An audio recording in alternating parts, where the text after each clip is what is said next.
Pada pertengahan abad kedua Hijriah, dunia Islam sedang mengalami masa keemasan ilmu pengetahuan.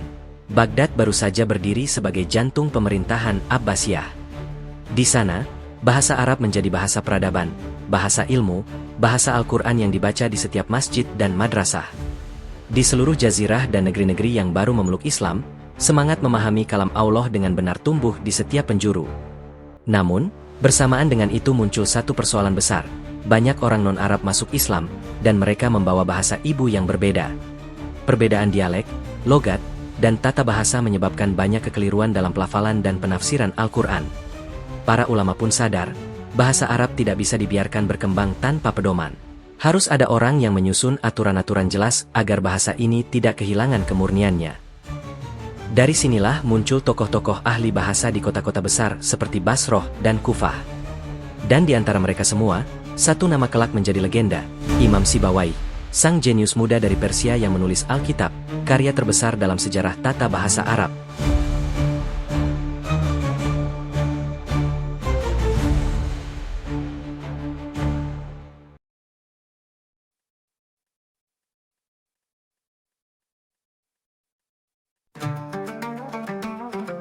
Sekitar tahun 143 Hijriah, di sebuah perkampungan dekat kota Syiraz, wilayah Fars di Persia Selatan, lahirlah seorang bayi lelaki dari keluarga sederhana.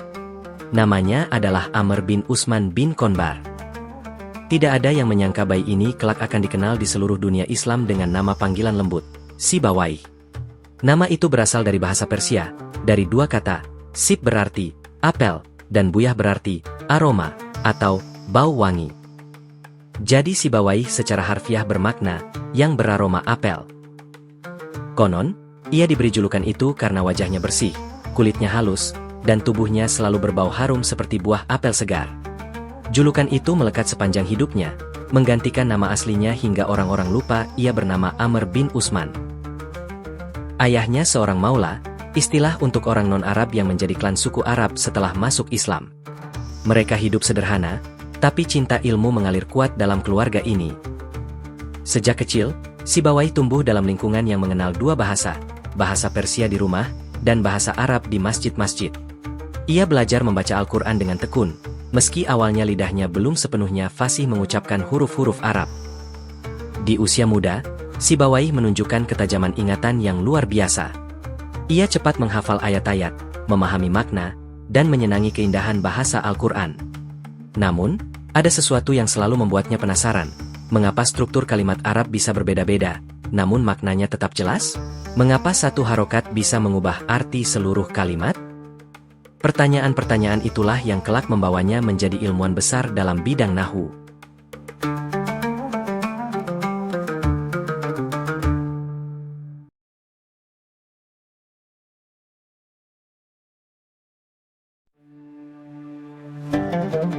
Ketika usianya menginjak dewasa, semangat menuntut ilmu membara dalam dirinya. Ia mendengar kabar tentang Basroh, kota pelabuhan di Irak Selatan yang terkenal sebagai pusat ilmu bahasa dan sastra Arab. Di sana hidup para ulama besar seperti Al-Khalil bin Ahmad Al-Farohidi, penemu ilmu arud, ilmu timbangan syair, dan Yunus bin Habib, seorang ahli bahasa terkemuka yang disegani di seluruh dunia Arab. Maka, berangkatlah Sibawayh meninggalkan tanah kelahirannya menuju Basroh, menempuh perjalanan panjang ribuan kilometer melintasi gurun dan pegunungan. Di Basroh, ia menyaksikan suasana kota ilmu yang menakjubkan. Setiap sudut masjid menjadi tempat halakoh. Para ulama duduk bersila, dikelilingi murid-murid yang mencatat setiap kata mereka di atas papirus, media tulis kuno. Di antara kerumunan itu, Sibawayh duduk dengan penuh hormat. Ia mendengarkan, mencatat, dan bertanya. Tak lama kemudian, kecerdasannya menarik perhatian para guru besar. Awalnya ia belajar hadis, riwayat tentang ucapan dan perbuatan Nabi. Namun suatu hari, ketika sedang membaca hadis di depan gurunya, ia salah dalam membaca harokat salah satu kata dan gurunya menegur. "Wahai Sibawayh, kamu telah keliru dalam membaca nahwunya." Sejak hari itu, Sibawayh bertekad untuk memahami tata bahasa Arab sedalam mungkin. Ia berkata, "Aku akan mencari ilmu yang membuatku tidak lagi salah membaca kitab Allah dan sabda Nabi." Maka ia beralih fokus dari hadis ke ilmu nahwu, dan mendalami bahasa Arab dengan semangat yang luar biasa.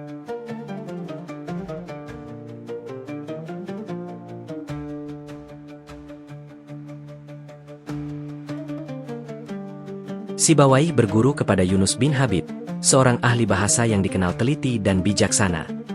Dari Yunus, ia belajar pentingnya bukti dalam bahasa. Setiap kaidah harus punya dasar dari ucapan Arab asli atau syair-syair lama. Ia juga berguru kepada Al-Khalil bin Ahmad Al-Farohidi, sang penemu kamus Arab pertama, Kitab Al-Ain. Dari Al-Khalil, Sibawayh belajar sistematika berpikir dan kedalaman analisis. Banyak ulama menyebut Alkitab karya Sibawayh sebenarnya dibangun di atas fondasi pemikiran Al-Khalil. Dalam catatan sejarah, Sibawayh sangat menghormati Al-Khalil. Ia sering mengutip pendapat gurunya dengan kalimat lembut. "Saya mendengar dari seorang yang paling dalam ilmunya di antara manusia." Ungkapan itu jelas merujuk pada Al-Khalil. Bahkan dalam Alkitab, nama Al-Khalil disebut ratusan kali sebagai sumber utama rujukan. Selain keduanya, Sibawayh juga belajar dari Isa bin Umar dan Abu Al-Khattab Al-Ahfash, dua tokoh yang memperkenalkan pendekatan logis dalam bahasa. Al-Ahfash kemudian menjadi penyebar utama karya Sibawayh setelah wafatnya. Pendidikan Sibawayh tidak hanya terbatas pada menerima ajaran dari para gurunya. Ia memiliki metodologi pembelajaran yang sangat aktif dan inovatif untuk masanya, seperti pengumpulan data empiris. Sibawayh secara aktif melakukan perjalanan ke suku-suku Badui, Arab asli yang tinggal di gurun, seperti suku Tamim, Asad, dan Qais, yang bahasanya dianggap paling murni dan tidak terkontaminasi oleh pengaruh asing atau dialek perkotaan. Ia mendengarkan langsung cara mereka berbicara, mencatat ungkapan-ungkapan, puisi, dan peribahasa mereka. Pendekatan berbasis data dan observasi langsung ini adalah ciri khas linguistik deskriptif modern. Ketekunan dalam mencatat dan mengumpulkan. Sibawayh dikenal memiliki daya ingat yang luar biasa dan merupakan pencatat yang sangat rajin. Ia mengumpulkan sejumlah besar materi lisan dan tertulis, yang kemudian disaring, dianalisis, dan disusun menjadi Alkitab. Kemampuan ini sangat penting mengingat belum adanya teknologi perekam seperti sekarang. Analisis logis dan sistematis. Dengan bimbingan Al-Khalil, Sibawayh mengembangkan kemampuan untuk menganalisis data linguistik secara logis dan sistematis. Ia tidak hanya mengumpulkan fakta, tetapi juga mencari pola, kaidah, dan pengecualian, serta berusaha menemukan alasan di balik fenomena gramatikal, konsep iklal. Sintesis pengetahuan. Pendidikan Sibawayh adalah proses sintesis yang luar biasa. Ia mampu menggabungkan ajaran dari berbagai gurunya, hasil observasi lapangannya, dan analisis pribadinya ke dalam satu kerangka kerja yang koheren dan komprehensif. Basroh pada masa itu bukan hanya kota pelabuhan yang ramai, tetapi juga laboratorium bahasa Arab terbesar di dunia Islam. Setiap hari, para peneliti bahasa berdiskusi di masjid-masjid besar, mendebatkan bentuk kata, i'rab, dan keindahan struktur kalimat. Bahasa Arab menjadi simbol kebanggaan umat Islam. Memahami tata bahasanya dianggap sama pentingnya dengan memahami Al-Quran.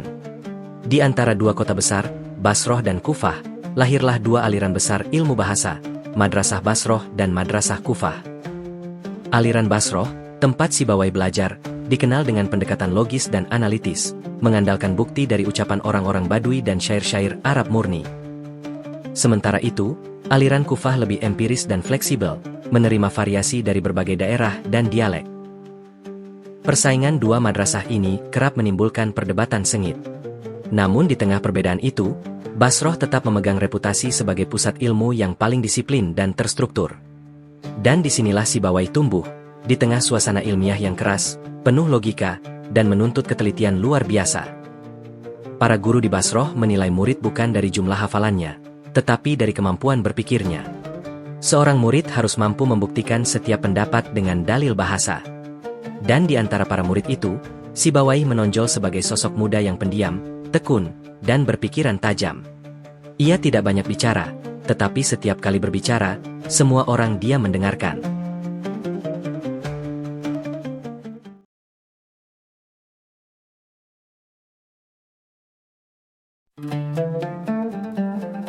Setelah bertahun-tahun belajar, Sibawayh mulai menulis hasil penelitiannya tentang bahasa Arab. Tidak ada catatan pasti kapan ia memulai, namun diperkirakan pada usia 20-an tahun, ia sudah mulai menyusun catatan-catatan kecil yang kemudian disatukan menjadi karya agungnya, Alkitab, Sang Buku. Nama itu sederhana, tetapi maknanya dalam. Tidak ada nama lain yang disematkan, seolah-olah Sibawayh ingin mengatakan, inilah buku tentang bahasa Arab, satu-satunya yang kau perlukan. Dalam Alkitab, Sibawayh menjelaskan seluruh sistem bahasa Arab dari akar kata, bunyi, hingga struktur kalimat. Ia mengklasifikasi setiap huruf, menjelaskan cara kerja harokat, dan menganalisis perubahan makna akibat posisi kata. Ia tidak menulis berdasarkan intuisi, tetapi berdasarkan bukti nyata dari ucapan orang Arab asli dan syair-syair kuno. Ia juga mengutip Al-Quran sebagai sumber utama keindahan dan ketepatan bahasa. Yang membuat Alkitab istimewa adalah kedalaman logika dan ketepatan sistemnya. Sibawayh tidak hanya mencatat aturan, tetapi juga menjelaskan mengapa aturan itu ada. Ia menulis seolah seorang ilmuwan modern yang meneliti struktur bahasa sebagai fenomena alam, dengan alasan, pola, dan kaidah. Tak heran jika banyak sejarawan menyebut Alkitab sebagai buku linguistik pertama di dunia Islam, bahkan salah satu karya linguistik paling sistematis dalam sejarah manusia. Meski hidup di abad ke-8, Sibawayh memiliki cara berpikir yang sangat ilmiah. Ia menggunakan pendekatan observasi, klasifikasi, dan deduksi logis, metode yang jauh mendahului zamannya. Setiap teori dalam Alkitab disertai contoh, baik dari puisi, percakapan, atau bacaan Al-Quran. Ia selalu memulai dari fenomena, baru menarik kesimpulan umum. Metodenya bisa diringkas dalam 3 pilar utama. Pendengaran, kaidah harus berdasar pada ucapan Arab yang benar-benar diucapkan, bukan rekaan. Analogi, dari beberapa contoh, disusun pola umum yang berlaku untuk kasus serupa. Rasionalitas, setiap aturan harus bisa dijelaskan sebabnya secara logis. Sibawayh juga dikenal sangat hati-hati dalam menyebut sumber. Ia jarang menulis, "Aku berkata," melainkan, "Aku mendengar dari orang yang paling tahu tentang bahasa." Kerendahan hatinya terlihat dalam setiap halaman Alkitab. Ia lebih memilih mengagungkan gurunya, Al-Khalil bin Ahmad, daripada menonjolkan dirinya sendiri. Menariknya, meski Alkitab sangat rumit dan ilmiah, gaya bahasanya indah dan puitis. Ia tidak hanya menulis sebagai ilmuwan, tapi juga sebagai pecinta bahasa. Setiap definisi terasa berirama, setiap contoh mengandung keindahan bunyi. Tidak heran bila Alkitab sering dianggap bukan sekadar buku tata bahasa, tetapi juga karya sastra.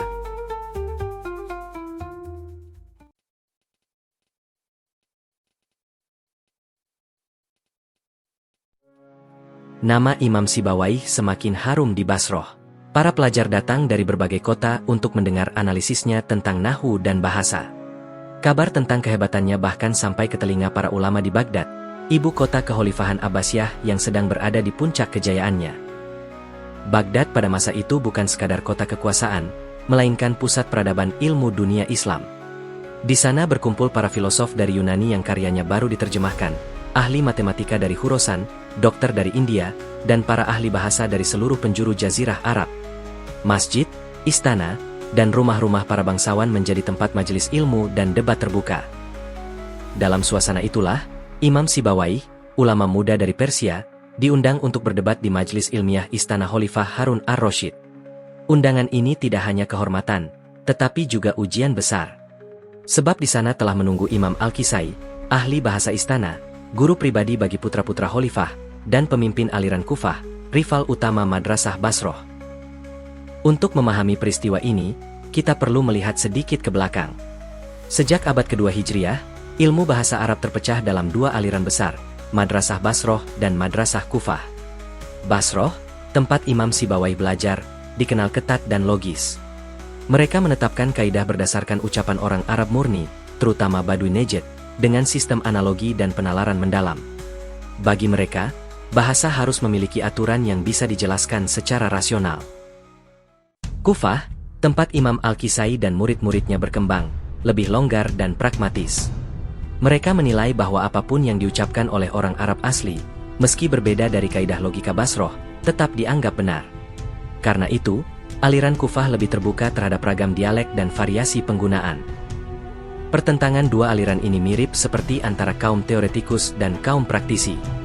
Dan Imam Sibawayh, sebagai murid utama Al-Khalil bin Ahmad, adalah simbol kejernihan logika Basroh. Sedangkan Imam Al-Kisai adalah tokoh karismatik Kufah, pandai bicara, dan sangat dekat dengan Khalifah. Maka pertemuan mereka bukan sekadar debat 2 orang, melainkan pertarungan 2 madhab keilmuan terbesar dalam sejarah linguistik Arab. Pada hari yang ditentukan, Majelis besar itu digelar di salah satu aula megah Istana Baghdad. Para ulama, penyair, dan pejabat hadir menyaksikan, termasuk para pelajar dan cendekiawan muda yang ingin melihat pertarungan dua bintang ilmu. Di tengah ruangan, duduk sang Khalifah Harun ar-Rasyid, ditemani wazirnya, Yahya bin Khalid al-Barmaki. Imam Al-Kisai duduk di sisi kanan, tenang, dengan wajah yang penuh percaya diri. Imam Sibawaih duduk di sisi kiri, muda, tenang, dan membawa beberapa lembar catatan kecil dari pelajarannya di Basroh. Mereka berdua saling memberi salam dengan sopan, sebagaimana adab para ulama. Lalu dimulailah perdebatan itu. Riwayat yang paling masyhur menyebut bahwa perdebatan dimulai dari satu contoh kalimat Arab sederhana. Qalu, kuntu adhunnu anna al-aqraba ashaddu las'an min az-zimbur, fa idza huwa hiya, wa idza huwa iyyaha. Yang artinya, aku dulu mengira bahwa sengatan kalajengking lebih sakit daripada lebah. Ternyata, sengatannya adalah sama. Masalahnya terletak pada bagian terakhir kalimat, faidah huwa hiya, atau faidah huwa iyyaha.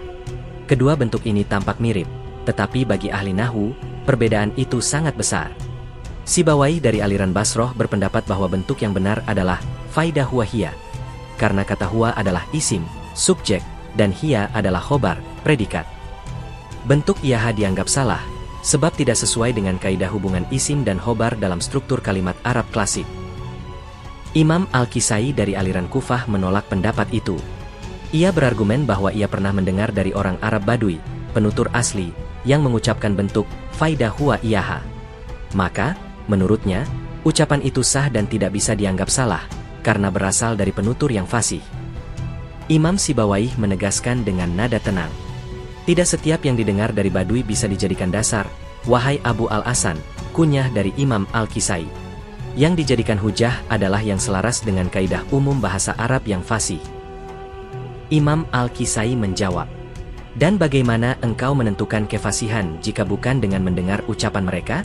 Apakah engkau ingin membuat kaidah yang menolak lidah Arab sendiri? Perdebatan pun memanas.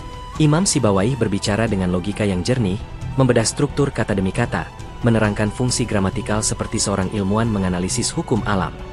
Imam Al-Kisai menjawab dengan gaya retorika yang hidup, membawakan contoh-contoh dari kehidupan nyata, dan mengutip syair-syair Arab Badui. Keduanya sama-sama mengagumkan. Para hadirin terpesona, bahkan Khalifah sendiri terlihat kagum pada kepandaian keduanya. Namun, dalam majelis ilmiah seperti itu, politik seringkali menyelinap di balik pengetahuan. Imam Al-Kisai adalah guru resmi bagi putra-putra Khalifah, dan memiliki kedudukan istimewa di istana. Sementara Imam Sibawaih hanyalah tamu dari Basroh, seorang ulama muda dari Persia yang tidak memiliki hubungan politik. Ketika perdebatan tak kunjung menemukan pemenang, Khalifah Harun ar-Rasyid memerintahkan agar 10 orang Badui asli dipanggil ke istana untuk memberikan kesaksian. Namun menurut beberapa riwayat, orang-orang yang datang itu adalah para penutur yang lebih dekat dengan dialek Kufah, bukan dengan dialek Najd yang menjadi dasar bahasa Fusa atau Baku. Ketika mereka diminta mengucapkan kalimat tersebut, beberapa di antara mereka memilih bentuk yang sesuai dengan pendapat Imam Al-Kisai. Khalifah pun tersenyum, dan para pejabat di sekitarnya mengangguk menyetujui hasil itu. Maka, secara formal, Imam Al-Kisai dinyatakan menang dalam majelis itu. Namun bagi banyak ulama yang hadir, mereka tahu siapa yang sebenarnya memahami bahasa dengan lebih dalam.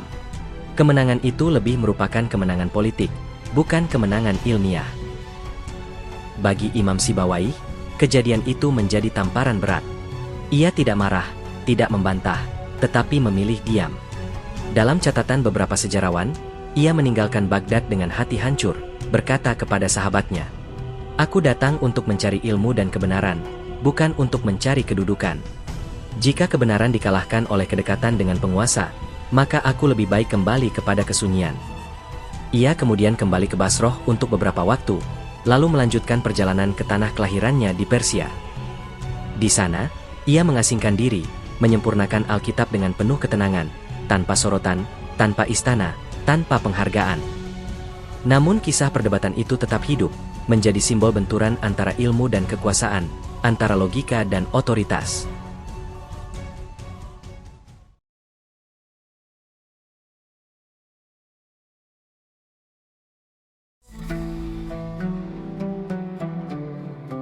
Setibanya di Fars, Imam Sibawaih hidup sederhana dan mengasingkan diri dari keramaian. Ia menolak banyak undangan untuk mengajar dan memilih menekuni kegiatan menulis serta menelaah kembali naskah-naskah lamanya.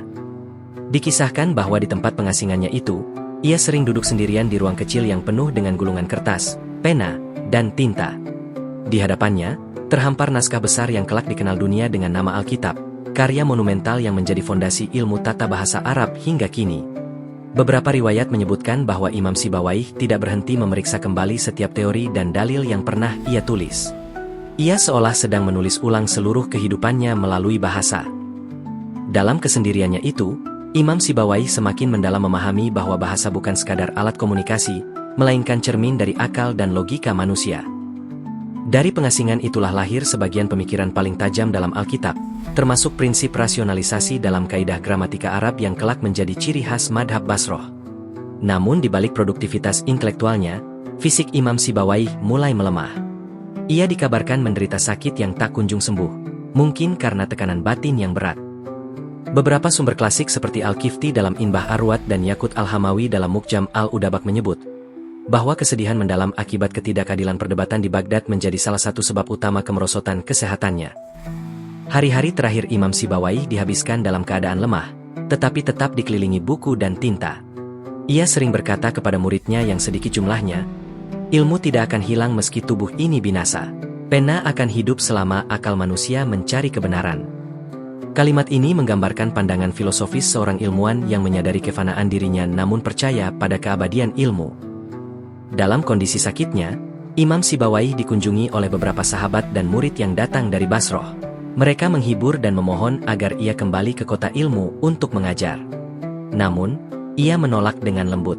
Ia berkata, sebagaimana diriwayatkan oleh sebagian ulama Nahwu, "Aku telah mengajarkan apa yang harus diajarkan, kini biarlah aku beristirahat di antara huruf dan kalimat."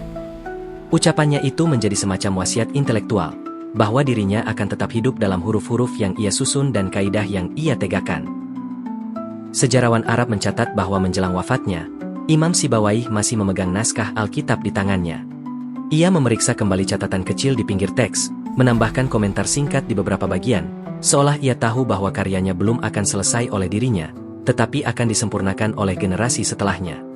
Karya itu memang tidak disusun secara berurutan seperti buku modern. Ia menulisnya dengan urutan tematik yang mengalir dari satu gagasan ke gagasan lain, mencerminkan kedalaman pikirannya hingga akhir hayat. Menurut kebanyakan sumber klasik, Imam Sibawaih wafat di daerah Syiraz sekitar tahun 180 Hijriah, 796 Masehi, pada usia sekitar 32 tahun. Wafatnya sangat sunyi, tidak ada upacara besar, tidak pula penghormatan dari istana. Hanya segelintir murid dan sahabat yang mensolatkan jenazahnya di pemakaman kecil di dekat kota itu. Namun, para sejarawan sepakat bahwa kepergiannya adalah kehilangan besar bagi dunia ilmu bahasa.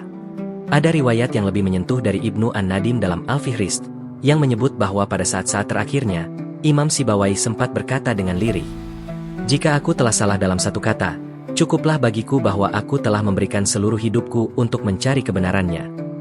Kalimat itu menjadi epitaf moral bagi semua penuntut ilmu. Ia menunjukkan kerendahan hati ilmuwan sejati yang tidak menganggap dirinya sempurna, sekaligus menggambarkan ketulusan niat dalam pengabdian terhadap ilmu pengetahuan. Meski wafat tanpa penghargaan duniawi, nama Imam Sibawaih segera menembus batas waktu. Alkitab yang ia tinggalkan menjadi rujukan utama bagi para ulama Nahwu dari generasi ke generasi. Ulama besar seperti Al-Mubarrad, Az-Zajjaj, Ibnu Jini, hingga Ibnu Malik, pengarang Alfiyah yang masyhur, mengakui bahwa seluruh fondasi pemikiran mereka berakar dari karya dan metode Imam Sibawaih. Menariknya, Imam Al-Kisai, yang dulu menjadi lawannya dalam perdebatan, juga dikenal kemudian tetap menghormati keilmuan Imam Sibawaih. Ia dikatakan pernah berkata di hadapan murid-muridnya, "Imam Sibawaih memiliki pikiran yang tajam. Seandainya ia hidup lebih lama, niscaya tidak ada yang dapat menandinginya dalam bahasa Arab." Pernyataan itu menunjukkan pengakuan senyap atas keunggulan ilmiah seseorang yang dahulu dinyatakan kalah oleh politik. Dalam perspektif historiografi Islam, akhir hayat Imam Sibawaih menjadi contoh klasik benturan antara idealisme ilmu dan realitas kekuasaan. Ia kalah di mata penguasa, tetapi menang di mata sejarah. Ia wafat dalam keterasingan, namun namanya hidup di setiap lembaga pendidikan bahasa Arab selama lebih dari 1000 tahun. Bagi para ahli bahasa, wafatnya Imam Sibawaih bukan sekadar kehilangan seorang tokoh, tetapi juga peringatan abadi bahwa ilmu tidak selalu berjalan beriringan dengan keadilan dunia. Namun, justru dalam kesunyian dan kesederhanaannya itu, cahaya ilmu Imam Sibawayh menjadi semakin murni dan tak tercemar oleh kepentingan politik. Ia menutup hidupnya dengan kesetiaan terhadap pena dan kebenaran, dua hal yang menjadi simbol keabadian ilmuwan sejati. Kematian Imam Sibawayh adalah kisah tentang keheningan seorang ilmuwan yang mengorbankan dirinya demi kemurnian ilmu. Ia mungkin tidak menyaksikan pengakuan atas kebenarannya semasa hidup, tetapi setiap murid yang belajar nahwu hari ini, setiap kata yang diurai dengan logika, adalah bukti bahwa pemikir muda dari Fars itu tidak pernah benar-benar mati. Ia hidup dalam struktur bahasa, dalam sistem berpikir, dan dalam dedikasi abadi terhadap ilmu yang menjadi warisan peradaban Islam.